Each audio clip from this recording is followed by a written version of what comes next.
Hey there. I know you've been waiting for a show about the First Amendment on Legal Talk Network, and it's here right now. It's called Make No Law. For me, the only thing better than giving Tom Brady a back rub is the First Amendment. Here's a quick trailer about the show. News and pop culture are full of controversies about free speech and the First Amendment. We hear terms like hate speech and heckler's veto in a barrage of coverage about campuses, protests, and even wedding cakes. But what does it all mean, and how did we get here? That's exactly what my new show, Make No Law, the First Amendment podcast from popehat.com, will explore. I'm Ken White, and I invite you to tune in every month for the history, stories, and personalities behind the right to free speech and the most important Supreme Court cases establishing it.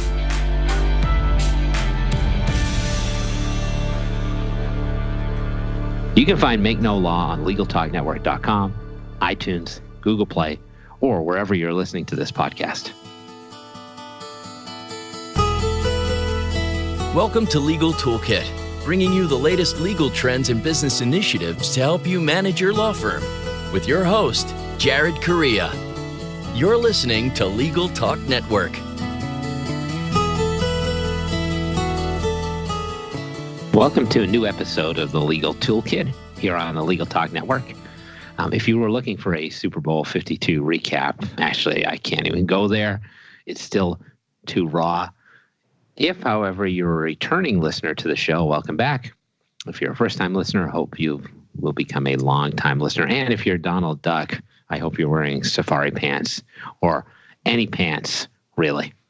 As always, I'm your host, Jared Correia, and in addition to casting this pod, I am the founder and CEO of Red Cave Law Firm Consulting, which offers subscription-based law practice management consulting and technology services for law firms. Check us out at redcavelegal.com. That's REDCAVELEGAL.com to learn more.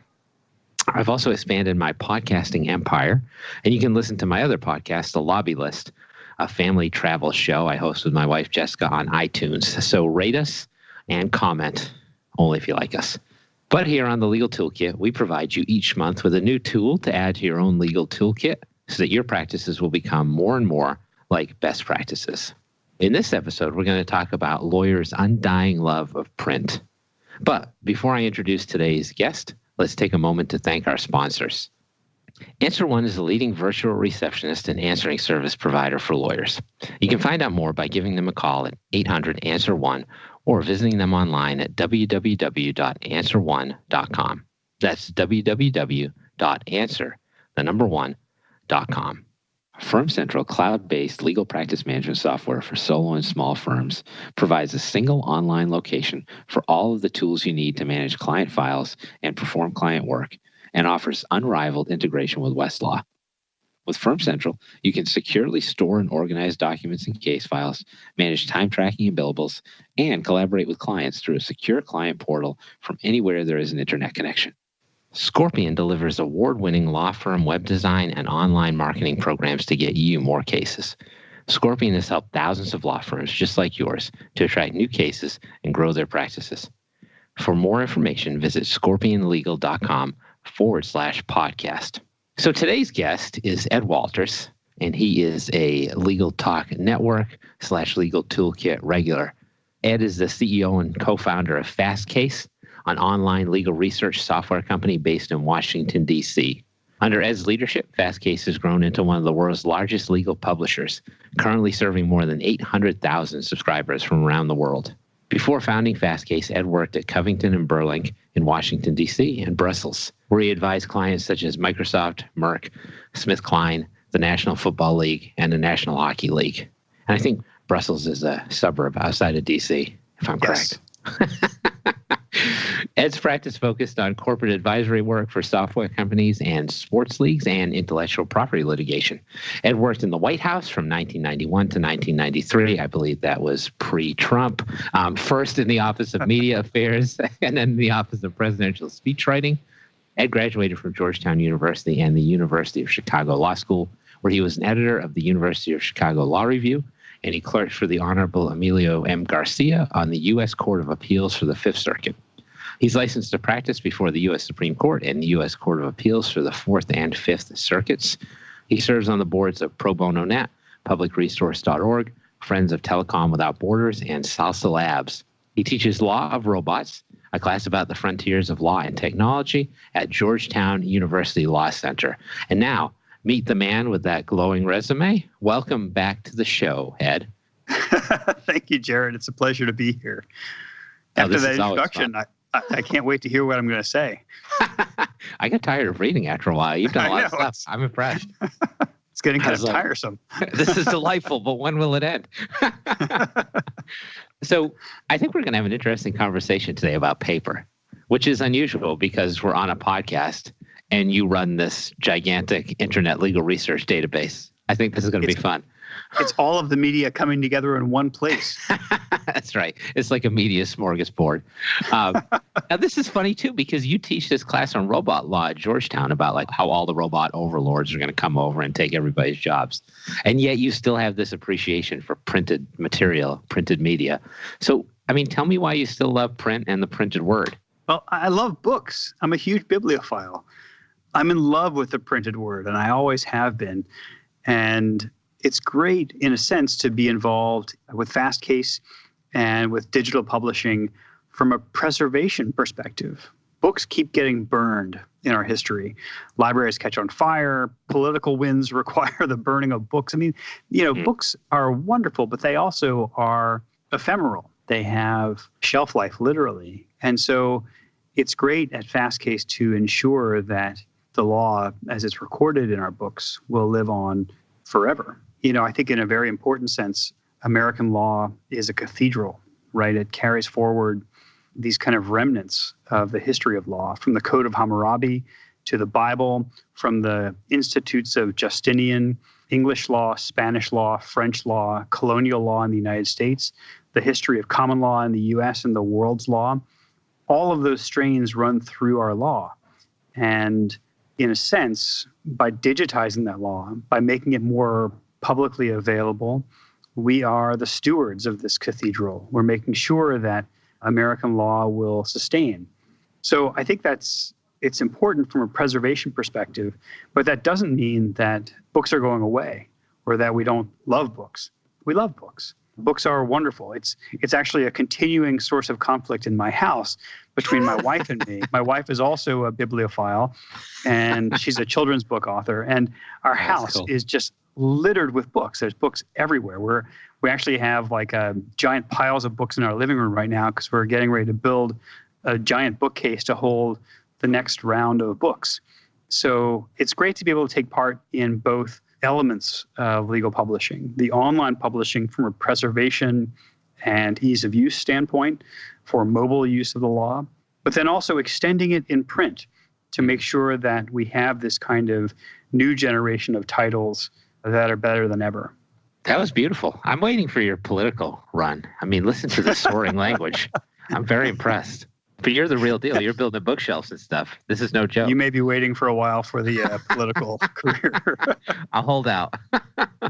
So I bought an autobiography of Mark Twain like a few years back, like a printed one.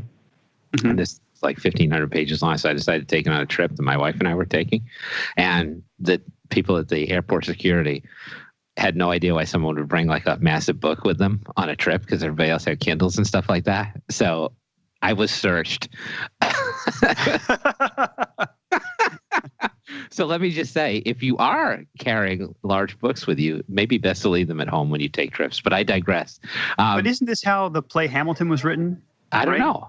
I don't know. No, Lin-Manuel Miranda was going on vacation. He had just finished the production of In the Heights, right? And so he and his wife are going on vacation. And he is like in the airport bookstore, right? And he's like, I just need like a big book to take with me on vacation. And he bought Chernow's biography of Alexander Hamilton. And he's like sitting in the hammock on vacation with this giant tome saying, surely by now somebody has made the musical of this. Well, wait for my play, Mark Twain. I'm working on it. I just need to gain some musical talent and then I'll be good. So give me some time. Before we get too far afield, and I love this stuff, let's talk about lawyers. I think this is supposed to be a podcast about lawyers. That's what they tell me. Everywhere lawyers are talking about paperless practice and moving towards that. It's kind of like the holy grail for a lot of lawyers. But I think it's still true that like many lawyers still love print as well. I mean, they like to hold paper. Perhaps even I would use the word fondle. They like to fondle paper. So why is it that lawyers in particular love paper so much? I think it's a love-hate relationship. There's parts of it that we like. So lawyers love books. I think everyone loves books, by the way. Yes, I don't think that's just lawyers. But I think part of the issue is that the alternatives are so much worse. Personally, I'm not a huge fan of ebooks.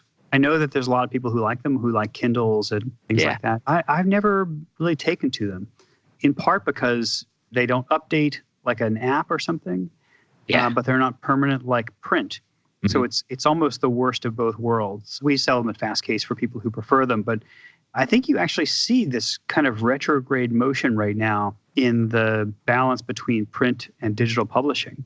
So for a couple of years, ebooks were the thing. It was the buzz. Everyone was talking about their .mobi or .epub books and their proprietary libraries to read them in. But in the last couple of years, you've seen those kind of fall away. And in fact, there are a lot of people who study this who say we're now past the peak of ebooks. We're now on the decline as people have become more and more disillusioned with that format. Yeah, and bookstores are making a comeback too, I've heard as well. I don't know if that's true, but that's what I've heard. Certainly Amazon. Yeah. That's right. But if you, it's interesting. Barnes & Noble in their kind of bricks and mortar locations are not doing very well, in part because of Amazon. But there is a resurgence of local bookstores. And certainly here in DC in the last couple of years, there have been 2 or 3 new independent bookstores opening. And the independent bookstores are doing great. And I think part of that is about bookstores as something more than a seller of books. Bookstores is a gathering place. Bookstores is a place for community. Bookstores is a place for events. And yes, selling books too, but understanding that, Amazon is always going to have a cheaper version of the book delivered pretty fast. So you have to be about more than just the print book. So I think that lawyers sort of hate the alternative to print. On the other hand, if you look at kind of global publishing, the big players in this market, the kind of Thomson Reuters, Reed Elsevier, Wolters Kluwer, kind of large-scale publishers, print has been a drag. In fact, they are all losing in print and having to make up for it aggressively online. And so it's not all a happy story for print.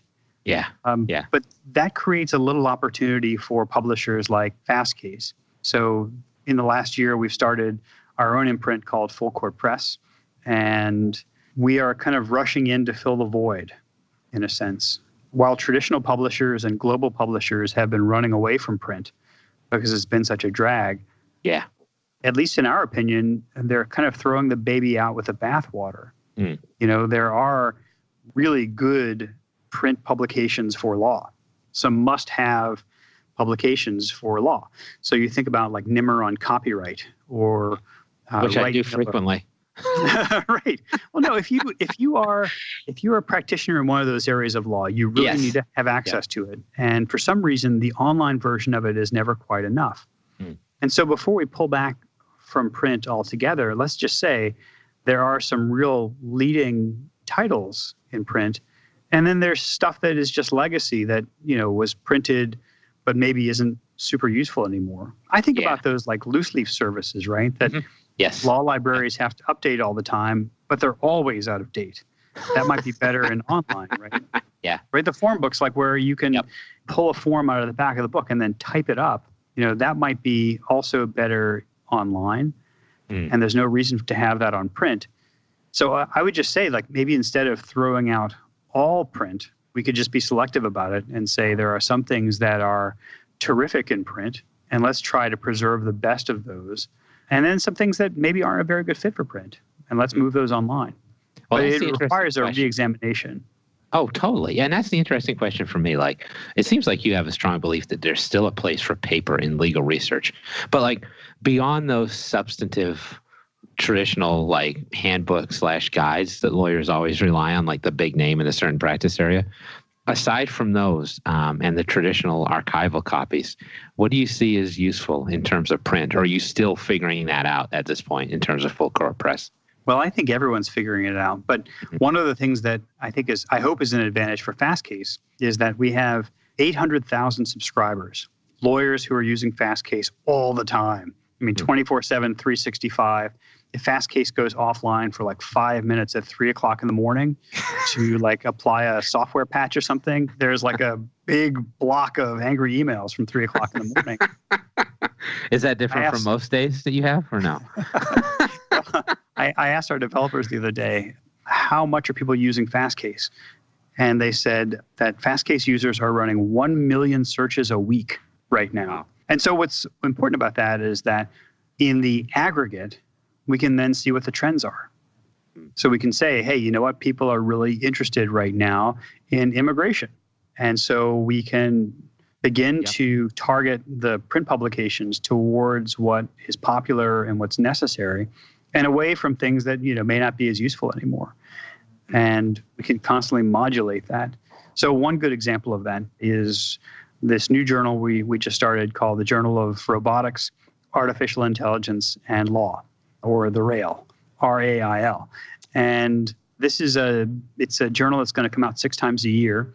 But we just saw a huge interest evidenced in the search history of Fastcase in the aggregate, saying that people were really interested in robotics and AI and algorithmic bias and things like that. Those issues were bubbling up, but there isn't really a print treatise addressing those topics.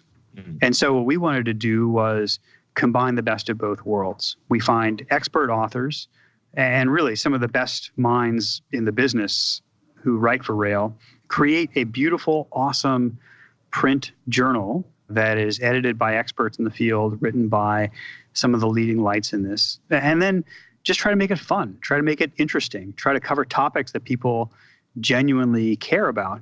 It should be kind of a fun read, a challenging read, and then we publish it in print, and then we make it available, searchable in Fastcase as well. So when people subscribe to it, they can see it integrated into their search results in Fastcase. But they also have the print volume in their hand if they want to stuff it in their bag and read it on the train or pull it off the shelf when they remember an article later. They have the kind of best of both worlds. By the way, I can't remember if I told you this before, but when you subscribe to Rail in print, we have like every year you will get some curated whimsy from Fastcase, something that is cool and interesting and surprising and in your hands. Oh, good. I'm glad we knocked out a whimsy reference on the podcast. We haven't had one of those in a long time. That's a reason to subscribe, if none other. That's right. And Ed, I only send you gentle and thoughtful emails at 3 a.m., never snarky or mean emails. This has been a good discussion, but we're going to take a quick break right now. So slow your rolls, everybody, and listen up, because this is all the stuff that you need to buy. Firm Central cloud-based legal practice management software for solo and small firms provides a single online location for all of the tools you need to manage client files and perform client work, and offers unrivaled integration with Westlaw. With Firm Central, you can securely store and organize documents and case files, manage time tracking and billables, and collaborate with clients through a secure client portal from anywhere there is an internet connection.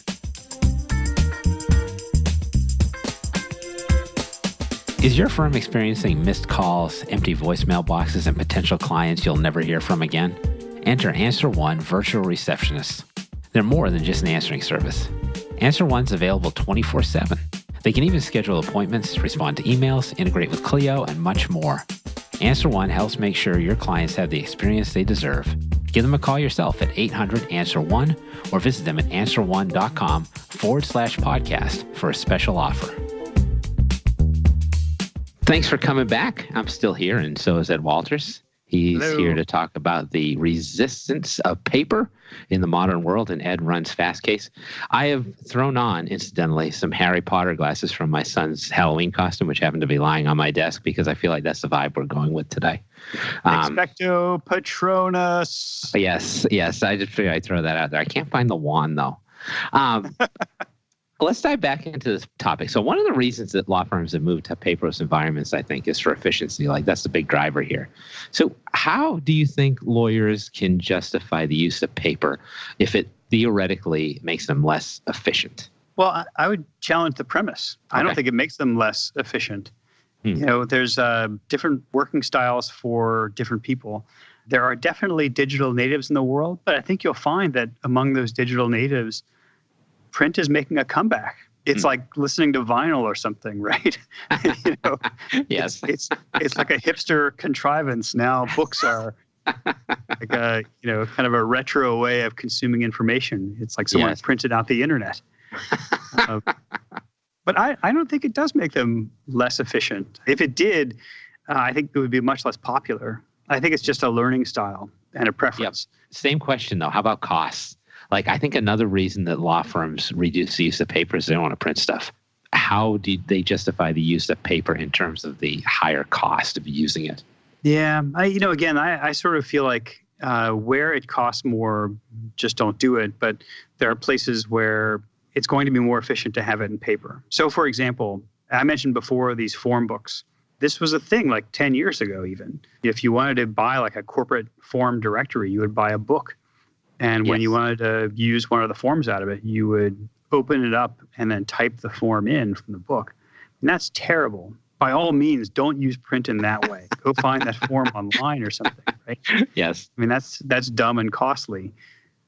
But books, journals, magazines, newspapers, there is something to these in print that people don't get online. It's more ephemeral. They lose it somehow, or they feel like they're going to be double charged for it or triple charged for it. They want to own the copy and share the copy without further expense. There is a permanence to print, and at the risk of being too nerdy about it in a copyright sense, you do have that first sale doctrine version of print where once you have it in your possession, no one can take it from you. You can give it to somebody else without being charged again or being accused of reselling it. I like it. You're bringing back the IP practice now. You remember all that stuff, I bet. You can take the copyright out of the nerd or something. The nerd out of the copyright, I guess. But yeah, so I think that there's a kind of economic case to make for print as well. I think people really like it. So sometimes you'll hear people talk about the content versus the container. Mm-hmm. It's important to have very good content. It's important to have expert advice. But the container matters too. This is also part of the bibliophile in me. When we design the rail, we care about everything. Like my colleague here at Fastcase, Steve Eric, his dad was a typesetter. And so he and I will nerd out about the leading and the kerning of the fonts and the grade of the paper and the quality of the ink. Like we went through 54 versions of the cover of the rail. So I don't know. I feel like there's an art to print publishing that is being lost. People are trying to cut corners wherever they can, make the pages as thin as they can, and go as cheap as possible. And I think we might go the other way with Full Court Press. We might make books that are less common and maybe a little more niche, but are exquisite, that are just beautiful designed objects, the kind of thing that you just cherish, that you love to have, that you might hand down with your practice to a nephew or to a child. You might put these into your daughter's law office one day. I love, love, love this idea of books as a designed object that are very, thoughtful and careful. Oh, that's cool. So when I was down in your offices about a month ago, are you building out a room to house all these monks who are going to design these books, or is it just going to be like, are you going with another method? In all seriousness, though, I kind of like the way you're approaching this because you're trying to fit print into places where it fits in the modern world, but you're not talking about putting square pegs into round holes. So I think that's great. So this idea of like books being fancy, for lack of a better description, you described it much better than I could have. Aside from substantive practice, then, like, are there ways where lawyers could use paper in their law practices that might be viable? Like, does it make a difference, for example, to receive marketing materials for your attorney that are on, say, vellum or something? And maybe not to that level. But is there still that customer service aspect of it that's in play? And are there any other places where lawyers are using paper that is not necessarily just related to the substantive practice of law? Well, I'm sure that there are. I mean, I think that there is a tangible quality to legal services as well. So if the only thing that you're giving to clients is like a delivered by email or something, I feel like they might feel a little shortchanged. They might not value it quite as much as they would if you put it in print. So you see a lot of law firms who do marketing by publishing books. So like Littler, the big labor and employment firm, has all this expertise about labor and employment in each state. And then they'll come out with annually like a book that says, here is the guide to Massachusetts labor law. And it is the Littler Guide. Would that be the same thing if it were a web page or something? I don't think so. I think they want it sitting on the desk as a tangible reminder of their expertise, something you can put your hands on and touch, literally like feel the quality of their work. And whenever you have that question, you lean back in your chair and grab that book off the bookshelf instead of turning on your computer, opening a browser, trying to remember the web address, fumbling around, doing a Google search, looking through a bunch of ads, finding the site, going to the part of it. They just want to grab the book. So I think that there's really something to that kind of tangible deliverable of a book that law firms can use for marketing in a very compelling way. Just makes me think of, I'm in Boston, so there's a book made out of human skin in one of the museums here. Have you ever heard of this? I have heard of it. It sounds disgusting. Hello. Sorry, my son has just busted, and I'm going to stop for a second. I'm opening pretzels. Talk about skin books. Say hello and go. That's right. Hello. All right, go ahead. Bye. Hello. Get out. That was awesome. That was great, wasn't it? This is my life. So, Ed, do you know there's a book made out of human skin in Boston? Have you heard of this? I mean, I've always heard publishers wanting to have skin in the game, but that's ridiculous. You should look this up. And for folks who want to know, there's this guy named James Allen, who was a notorious highwayman or robber back in, I think, the 1800s. And when he died, he commissioned that a book be made of his own skin, and he wrote his autobiography in a book made of his skin. So that is my digression. So vellum, human skin, make your book a fanciful object. I'm not sure how to transition out of that. But let me just say this. We're going to take a break and come back. Do you feel like your marketing efforts aren't getting you the high-value cases your firm deserves? For over 15 years, Scorpion has helped thousands of law firms just like yours to attract new cases and to grow their practices. As a Google Premier Partner and winner of Google's Platform Innovator Award, Scorpion has the right resources and technology to aggressively market your law firm and to generate better cases from the internet. For more information, visit scorpionlegal.com/podcast today. Okay, I found my keys. Thanks for coming back. How's your avocado ice cream? I'm just kidding. It's avocado toast. Toast? Is it? All right. That's Tom, not me. Let's re-engage then with Ed Walters. We're in our last segment now, and we're talking about paper and modernity. So right now, Ed, paper is still pretty accessible. I can still walk into a Barnes & Noble that's 5 miles from my house. But what about the future?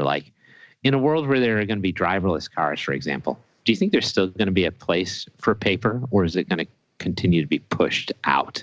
Well, I think there's always going to be a place for paper, but I think we are really in a kind of a reckoning phase right now. We have thoughtlessly used paper for maybe the last century, and in some places where we didn't really need to. And then, in a time of the internet, people have really begun to question that. For example, law firms might say, hey, I'm not sure that I need the Northeastern Reporter on my shelf. Yes. That is not the highest and best way to access judicial opinions, maybe fast cases. On the other hand, there's all kinds of things that are being pushed into digital format, like maybe EPUBs or MOBIs that don't belong there. That would be better as a web page or as a print book, possibly both. And so, one thing I think you'll see a lot more of is a re-examination of when things belong in print and when they don't. It's certainly much more expensive. And we'll just see things that have been in print in the past, people choose not to have there.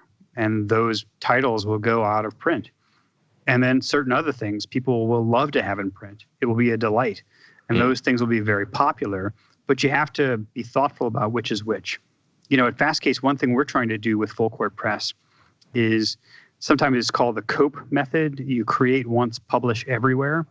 And so we can work with some of the best experts and best authors in the business and have them work on the next generation of Nimmer on copyright or Collier's on bankruptcy, and have them create the next generation of expert treatises And then, figure out where they belong. Do they belong online? Do they belong in an ebook format? Do they belong in print? Do they belong in all the above? And we'll work very carefully to figure those out, but not in a knee-jerk way. It's not automatically all three or automatically any one of them. We're going to be very careful and think through what belongs in what format.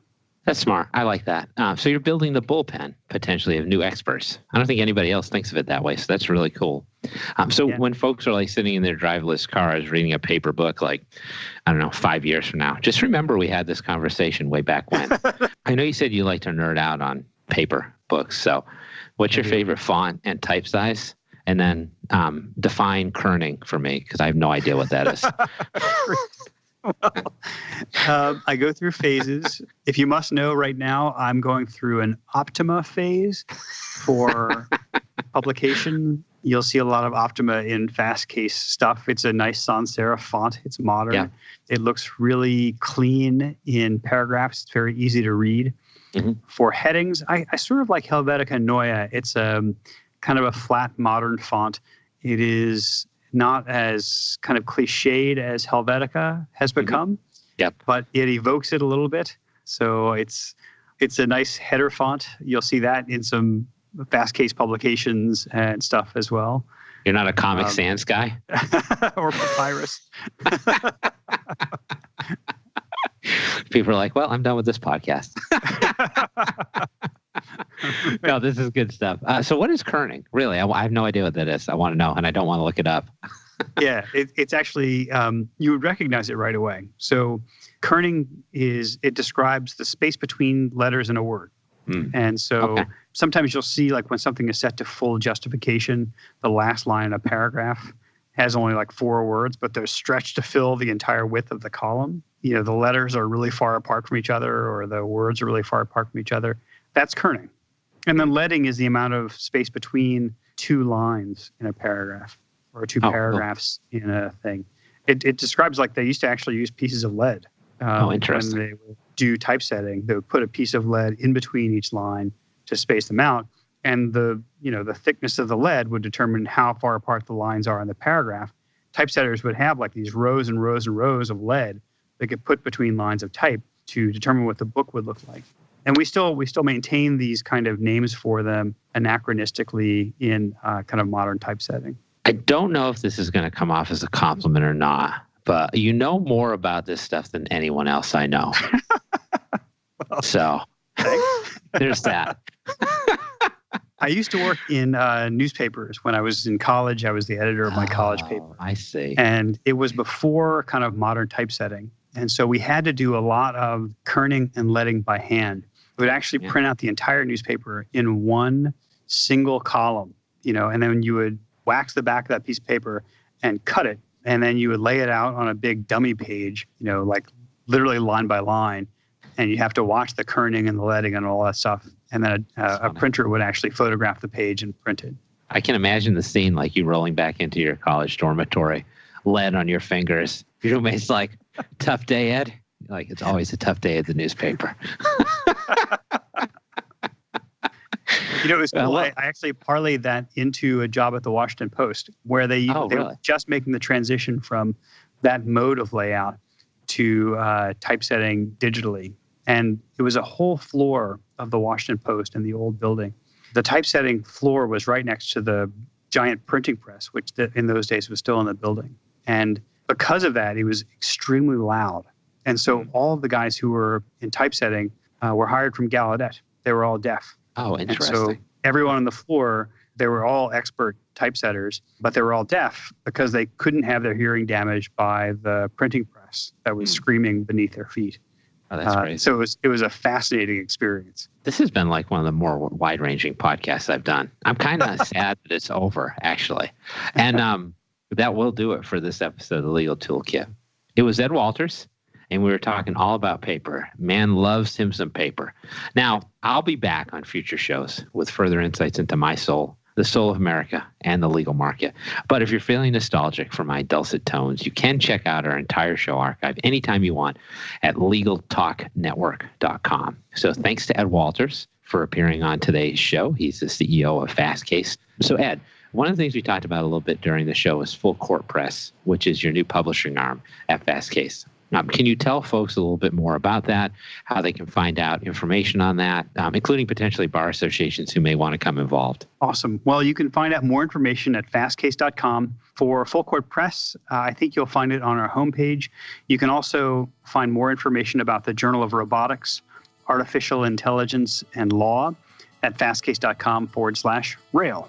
Check those things out. Great new project that Ed is working on, but he's always doing fascinating things at Fastcase. So thanks again, Ed. I appreciate it. Thank you, Jared. That was Ed Walters again, CEO of Fastcase. And thanks to all of you out there for listening. Talk to you next time. Thanks for listening to Legal Toolkit, produced by the broadcast professionals at Legal Talk Network. Join host Jared Correia for his next podcast covering the current business trends for law firms. If you'd like more information about today's show, please visit LegalTalkNetwork.com. Subscribe via iTunes and RSS. Find Legal Talk Network on Twitter, Facebook, and LinkedIn. Or download the free app from Legal Talk Network in Google Play and iTunes. The views expressed by the participants of this program are their own and do not represent the views of, nor are they endorsed by, Legal Talk Network, its officers, directors, employees, agents, representatives, shareholders, and subsidiaries. None of the content should be considered legal advice. As always, consult a lawyer.